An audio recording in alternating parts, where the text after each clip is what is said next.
So ang galing lang talaga, no, nakakatuwa talaga itong si dating Presidente Rodrigo Duterte. Gawa nung ano, no, meron tayong makikitang proyekto niya dito na napakahaba, napakataas ho nito, like 18 kilometer long na Davao City Coastal Road. Zoom in natin ha, yung 18 kilometer long. Yan. So nagsisimula dyan sa may mga crane na yan. Yan sa harapan niya ng crane sa ano, sa first layer ng video. Basta dyan. Yan po yung pinaka endpoint ng 18 kilometer long na Davao City Coastal Road, at dito yan iikot. Ikot natin ang camera ha. So nang makita nyo gano'ng kataas or kahaba ang 18 kilometer. So ano, balik natin. Our Castillo endpoint, pinaka dulo ng 18 kilometer long, junction 4 na yan dyan. So, ito yung coastal road na to dito. Kapag dyan tayo dadaan, hindi na natin makikita at may experience yung napaka heavy traffic ng Davao City Our Castillo Road during peak hour. Diba? Grabe, no? Napaka-talino talaga ni Tatay Digong. Salamat, Tay. Thank you sa yung ano, initiative or sa yung ano, brilliant minds nga talaga. Nagawan kami dito sa Davao ng ganyan. So yun yung coastal road.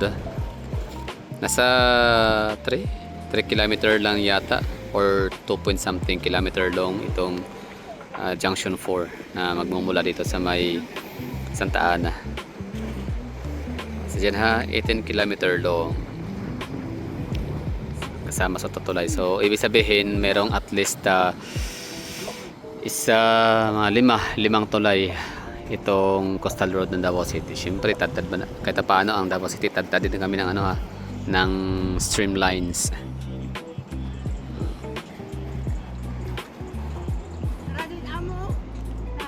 So hanggang sa pinakadulo nito, Bagua Playa, bound for south part of Davao City. Diba ang ganda, no? Galing. Okay, so yung 18 kilometer long na yan, madadagdagan pa siya ng 4 kilometer. Kasi yung 18 kilometer long, lagpas yun, so mga 18.5 kilometer. Plus, merong 3.8 or 4 kilometer long naman na tulay. O, yung tulay na yan, nakita ho natin. Yan, yan yung magdudugtong ng Samal Island of Davao City para talaga ma-experience din ng mga taga-Samal kung ano ba talaga ang buhay, no? Ng isang progresibong syudad. Hindi na lang kailangan pang dumaan sa barge o sa mga bangka, di ba? Kahit pa hindi na magtayo ng ano, kahit paano ang dali na lang ano, makapunta Davao City para kumain, mag-dine, mag-shops. So yan yung tulay, asa na yun. So kami na mga taga Davao, madali na lang din sa amin na magpuntang Samal para magpalamig, maligo, hindi pala magpalamig, magpainit pala. Kasi mainit pala, napakainit ang Samal Island lalo pag summer. Ang ganda ng dagat. So yan po yung ano, tulay ho natin. Nice one. So nakakatuwa na itong si Tatay Digong talaga gumawa ng proyekto. Pinakahuli man kami sa Davao City na naambunan ng national funds. At least meron, no? Buti na lang talaga. Okay, Santa Ana Bridge, Coastal Road, Davao City. Update ho tayo dito, no? Bali, ito yung hitsura ng tulay kapag ka nasa ilalim ka ng tulay. Ayan po yung structure, no? So solid naman, siyempre gawang Duterte yan. So di yan kagaya ng ibang mga politician natin kapag gumawa ng proyekto talagang bara-bara. So ito kay Tatay Digong talaga pang world class ang kalidad. So yung ganda, bonus na lang yan. Basta kalidad talaga ang pinaka-importante dyan, pinakauna, first priority. So ngayon ang gagawin ho natin para maipakita ho natin sa inyo yung dalawang itsura ng tulay. Aakyat tayo sa taas at maglakad. Okay, so let's go. At bago nga pala tayo makapunta sa taas, makapaglakad, so gusto ko lang i-share din sa inyo, no, yung experience, ano yung feelings na andito ka, no, naglalakad sa ilalim ng build project ni Tatay Digong na napakaganda. So enjoy the view.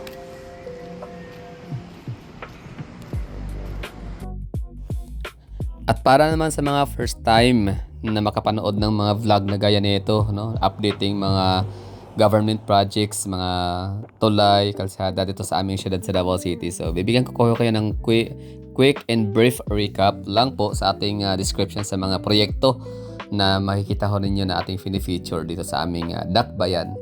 So itong tulay na to, for example, nakikita ko niyo yan, no? Spanning of nasa mga 700 to 800 meter long ho yan, no? At kasama ho siya sa binubuo or sa kabuuang 17.8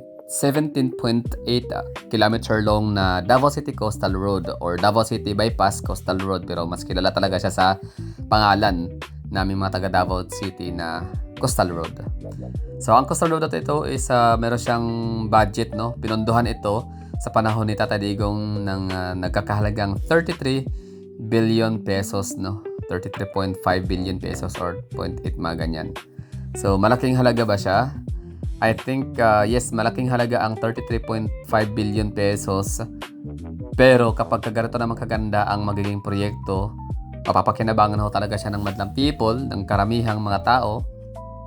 Why not, diba? So, okay lang to. Okay lang nagagastos ang gobyerno ng ganyan kalaking halaga. Isipin nyo na lang, yung Gulfstream ni Martin Romualdez nagkakahalaga ng almost 3 billion pesos. Diba? So, ilan ang Gulfstream nung taong yun? Nasa mga 2-3. Ilan na yun? Nasa mga 9 billion. O yung kay Saldico pa, meron din siya mga private plane, private jet, private chopper, mga ganyan, no? May mga helicopter. Meron pa siya mga yate, mga barko. So, nasa mga 10 billion din lahat-lahat yun. Diba? Si Bongbong Marcos pa, ilan ba yung kanyang ano? So, basically, masasabi talaga natin na worth it talaga yung pera ng taong bayan kapag dito mapupunta ang lahat ng ating mga tax paid money. Diba? Durable, solid at talagang madidicongest talaga yung napaka-problematic na traffic congestion sa Davao City, lalo na sa may bandang MacArthur Highway and MacArthur Highway, for example, yun na nga, pinaka-point doon. Bakit talaga kailangan na gumawa na lang ng coastal road dito sa Davao City. O yun, so sana meron kayo nakuhang information about sa proyekto dito sa ating pinapakita ngayon sa inyo dito. So, ano sa tingin nyo? Ano masasabi nyo? Solid ba ang 33 billion pesos para sa 17.8 kilometer long na gaya nito? Kaganda pa rin naman. Oo, ang ganda pa, di ba? Maganda na, madidecongest pa, mapapabilis pa yung travel ng mga tao, ng taong bayan sa Davao. Oo, napakadurable. Makikita mo pa yung scenic view ng Gulf of Davao. Diba? At pang matagalan yan, hindi yan temporary kagaya ng ibang mga nakikita natin mga proyekto sa iba't ibang rehiyon ng Pilipinas na kahit walang ulan ay wala na, natutuklap na, diba? Nasisira na, nagko-collapse na kasi nga makurakot ang gumagawa. So ito, Tatay Digong Duterte Legacy, the best.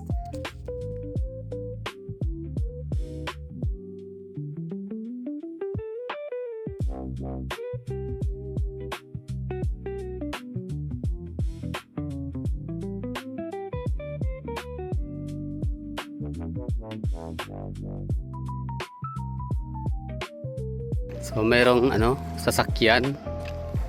Ano yun? Aakyat mo siya sa tulay. Possible. Pwede, no? Oo, dadiretso siya. Ibig sabihin meron ng lagusan. Papuntang Leon Garcia, no? Papuntang Agda Public Market. Makita naman natin yan mamayang konti. Darating din tayo sa punto na yan. Well, naalala ko rin naman dati na tayo ay nakasakay ng nakadaan sa portion na to dito nung opening December, sometimes last year nung inopen yung tulay sa Bukana junction to ng Coastal Road. So napadaan dito yung mga media men, no, mga taga-media, taga-mainstream. So mula doon hanggang dito umikot sila. Galing, hindi maganda. Samantalang dati tinatingnan natin to dito, mga mga lupa, tambak, no, soil embankment lang meron dito. So ngayon may mga bricks na at talagang madadaanan na. Signature bricks ni Tatay Digong. So paano ko nasabi signature design or signature na trabaho ni Tatay Digong, no, or Tatak Duterte ito, yan mga bricks. Kasi ganyan yung hitsura doon sa may Silang Cavite, Tagaytay na ito yung parang expressway. Oo, ganyan ang hitsura. Plus sa Tagum City, ganyan din. Hindi ko lang alam sa ibang mga lugar na may mga proyekto sa Tatay Digong na mga flying over overpass kung saan ba yung ano, yung kailangan set up ng projects. Okay, welcome to Leon Garcia Diretto Shore. Ito na nga, Leon Garcia High School or eskwelahan, elementary school o high school ba yan? Senior high school. Leon Garcia, Agdao District proper. So, ito na yung tulay. So, merong glass shield. Para saan yan? Mamaya tingnan natin kung yung mga pwedeng purpose niyan, bakit nilagyan ng ganyan sa dito sa may right side natin. So syempre wala tayong exact idea or exact knowledge kung ano yan, pero syempre ibase na lang ho natin sa lugar, sa location, no? So, parang situational ba. So ano bang meron dyan, bakit nilagyan siya? Pangsalag ba yan sa ibon? Syempre hindi. Yan ay for safety purposes, no? So unang-una, sa likod kasi niyan may mga government agencies, no, mga government offices, for example mga Coast Guard, ganyan, no? So para maiwasan yung mga insidenteng ganun na mayroong mga gagawa ng hindi maganda, no, mga terrorist acts or anything, no, tapos mga bahayan pa yan dyan sa unahan. So syempre para sa safety ng lahat, so kailangan maglagay ng safety glass na railings, o ano bang term talaga na pwedeng pantawag natin dyan. Tapos pangalawa, ang kanyang disenyo, kita nyo parang pa-curve sa papatok ang kanyang kurba, hindi yung kurba palabas, kasi para walang aakyat at tatalon. For example dun sa may Mandawi and Lapu-Lapu Bridge, marami kasing mga nababalita dun, diba, na mga nagtatalunan daw, napakamatay, mga suicidal attempts, at iba talaga ay binawian ng buhay. So kasi walang mga safety barriers na nilagay sa kanilang railings sa gilid ng ilog, ng tulay. So parang nung huli na ako andun na, may mga cyclone wires na rin naman na. Pero yun na nga, alam naman na talaga sa Pilipinas, no, parang natural na lang or normal na lang sa atin. Normal act na lang sa atin, at saka na talaga kikilos yung gobyerno, yung ating pamunuan kapag kami mga namamatay na. Diba, ang lungkot, no? So dito sa Davao City hindi. Hindi rin masasabi kasi nga, for example nga, yung mga bombing incident sa Davao City, kumbaga nandahil doon nagkaroon ng super higpit na safety protocol sa mga airports in the ports ng Davao City, in the terminals, dahil doon kasi marami nang nabawian ng buhay, ganun. Pero so dito sa portion na to, dito na tayo masasabi na napakawais ng mga Duterte, kasi nga ito, hindi na kailangan antayin pa na may mahulog or tumalon na magpapakamatay para lang maglagay ng ganito, di ba? So inunahan na nila, kasi yung ganong senaryo hindi naman yan bago sa ating mga pandinig at di ba, balita. Tumalon sa ilog, sa tulay, patay, mga ganon. So dito sa Davao City, inunahan na ng mga Duterte. The best, no? Yan ang pinagkaiba ng mayor, mga Duterte brand of leadership sa mga mayor ng Cagayan de Oro City, for example, no. So shout out yan sa mga taga CDO. Lately dami ko mga nababasang mga post, no, mga Facebook pages sa Cagayan de Oro City. Ayan na nga, ang mga tao ay nagrereklamo sa kanilang tulay na hindi pa natabo, sa kabinbin, ganon. Tapos mga basura, kalat at mga kriminalidad, ang taas, ganyan sa lugar nila. Tapos itong kailang mayor na panay ang banat, panay ang pamumulitika, panay banat sa mga Duterte family. Pinapakialaman nila yung pamumuno ng mga Duterte sa Davao City.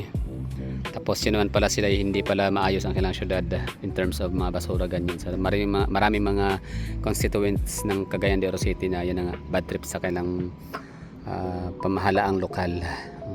Maging sa congressman nila, bad trip din sila kay Suan. Anyway, ba't nyo kasi binoto? Hindi naman siguro sa hindi binoto. Bakit nila binoto? Kumbaga parang nananalo na talaga. Kasi kahit isa lang yung basta konti lang naman yung lamang yata ni Suan sa iba, o parang walang kalaban, I don't know. Paki-comment nga dyan sa comment box mga taga CDO at mga Cagayanon. Anyway, so balik tayo sa tulay. Lakad tayo dito ng konti.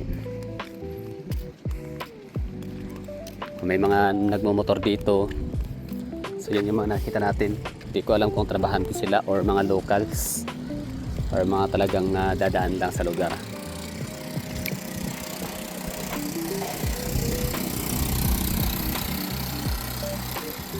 Sa dulo nito, sa kabila, mayroong mayroon ding may gwardiya, may bantay, may guard house. So, ibig sabihin, Uy. Yan oh, may ano na oh. Sira. Ano to? Sino may hagagawa nito? Anyway, so yun. Nakalala dito. May mga naka-install ng CCTV camera oh. Yan. Tapos may mga lamp posts. Yan. Pero syempre may liwanag. Pero ito dito no, dapat lagyan dito ng ano, mas mataas pa din na railings, cyclone, mga ganyan. Huwag naman yung cyclone kasi nakatanggal ng view. Ito yung tsura ng baba.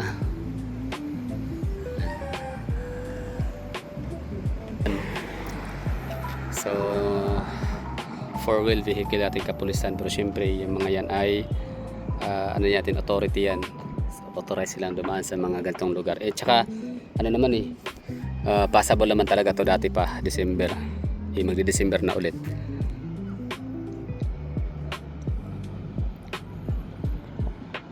Siguro pag four-wheel vehicle ng ibang mga tao, ibang mga residente taga rito, bawal siguro. Pero yung mga ganun motor pwede. Ayan, nakadaan nga si kuya.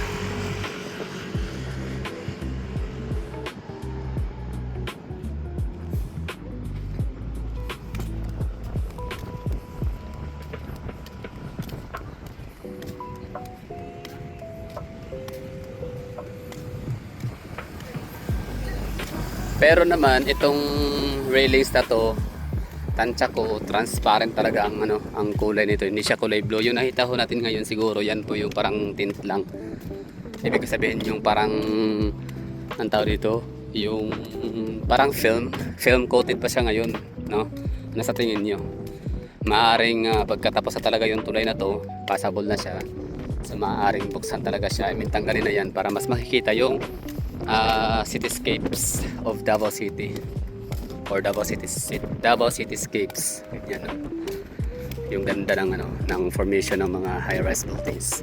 So sila bumalik, hindi ko alam bakit. Wala lang, tortor lang siguro sila, no?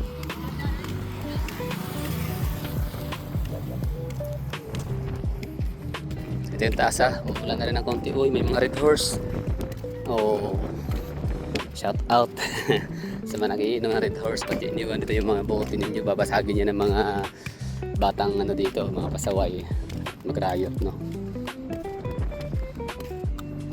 Makakasama pa yan, makakasakit physical illness. So yan na siguro, dito tayo dito sa may unahan at napakalayo niya, no? Isipin mo naman 800 meter long. So tsaka na lang, no, kapag meron tayong enough na oras para maglakwat siya dito, mag-walking. So that would be all. Thank you for watching. You have to say bye-bye. Salamat sa pagsama sa akin dito. Sana nagustuhan ko ninyo yung ating video, patrivia, ganyan. Uulan na oh. Laking ulan yan. Wala pa naman payong dala. So good luck sa atin. That would be all. Bye-bye. Ingat. Pero pasilip muna sa Samal. Ganda tignan, no? Hindi naman talaga may pagkakailang Samal Island in the Davao City ay perfect combination talaga. Balance. Province Life Island, Isla Nova, tapos Metropolitan City of Davao. Napakaganda ng contrast.